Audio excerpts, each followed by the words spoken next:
नमस्कार साथियों, आपका अपना चैनल अधिगम जून में स्वागत है। अगर आप इस चैनल पे नए हैं तो प्लीज़ चैनल को सब्सक्राइब कर दें और बेल आइकन को दबा दें।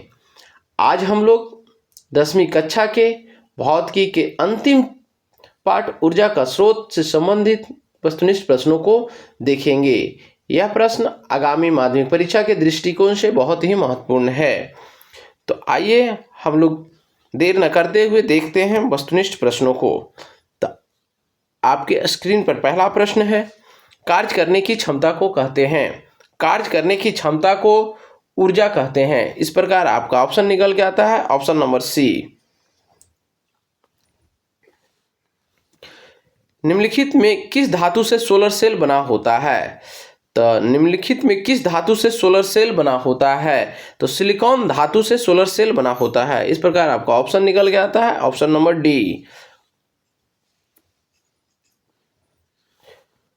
जल विद्युत संयंत्र किस ऊर्जा को विद्युत ऊर्जा में रूपांतरित करता है? तो जल विद्युत संयंत्र स्थितिज ऊर्जा को विद्युत ऊर्जा में रूपांतरित करता है। इस प्रकार आपका ऑप्शन निकल के आता है ऑप्शन नंबर बी।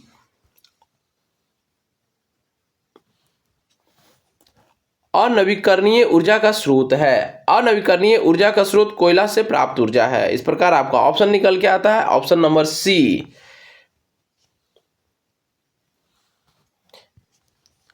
ननौरा नाभिकीय विद्युत संयंत्र किस राज्य में स्थित है? तो ननौरा नाभिकीय विद्युत संयंत्र उत्तर प्रदेश में स्थित है। इस प्रकार आपका ऑप्शन निकल के आता है ऑप्शन नंबर डी। खिलौना में किस सेल का उपयोग होता है? तो खिलौना में सूखा सेल का उपयोग होता है। इस प्रकार आपका ऑप्शन निकल के आता है option number A.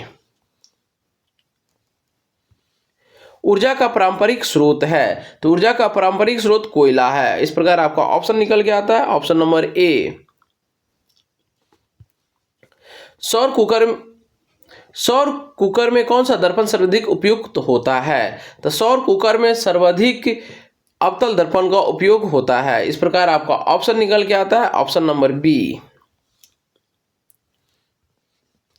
Global warming के लिए उत्तरदायी गैस है। ग्लोबल वार्मिंग के लिए उत्तरदायी गैस CO2 है। इस प्रकार आपका ऑप्शन निकल के आता है सी। नवीकरणीय ऊर्जा का स्रोत है। नवीकरणीय ऊर्जा का स्रोत सौर ऊर्जा है। इस प्रकार आपका ऑप्शन निकल के आता है ऑप्शन नंबर ए। किस देश को पवनों का देश कहा जाता है? तो डेनमार्क को पवनों का देश कहा जाता है। इस प्रकार आपका ऑप्शन निकल के आता है ऑप्शन नंबर बी।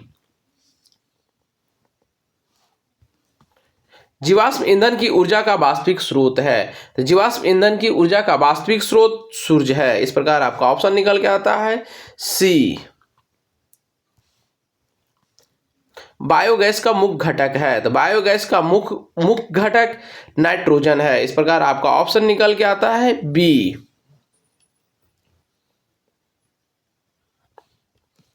सौर ऊर्जा को सीधे विद्युत में बदलने की युक्ति है। तो सौर ऊर्जा को विद्युत में बदलने की युक्ति सौर कुकर और सौर सेल में है। तो इस प्रकार आपका ऑप्शन निकल के आता है ए एंड बी।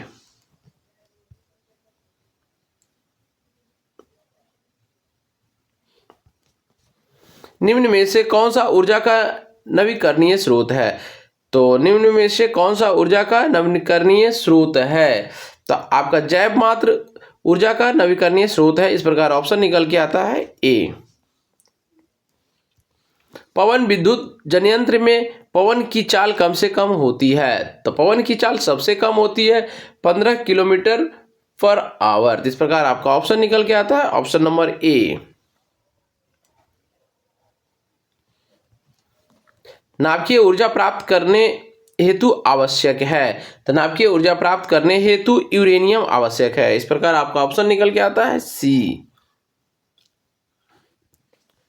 नाभिकीय विखंडन को नियंत्रित करने में प्रयुक्त होता है। तो नाभिकीय विखंडन में नियंत्रित करने में प्रयुक्त होता है कैडमियम का छड़। इस प्रकार आपका ऑप्शन निकल के आता है बी। सौर सेल सौर ऊर्जा को रूपांतरित करते हैं। तो सौर सेल सौर ऊर्जा को विद्युत ऊर्जा में रूपांतरित करते हैं। इस प्रकार का ऑप्शन निकल के आता है डी। हमारी आकाशगंगा की आकृति सामने से कैसी होती है? हमारी आकाशगंगा की आकृति सामने से दीर्घवृत्ताकार दिखती है। इस प्रकार आपका ऑप्शन निकल के आता है ए। थैंक यू साथियों।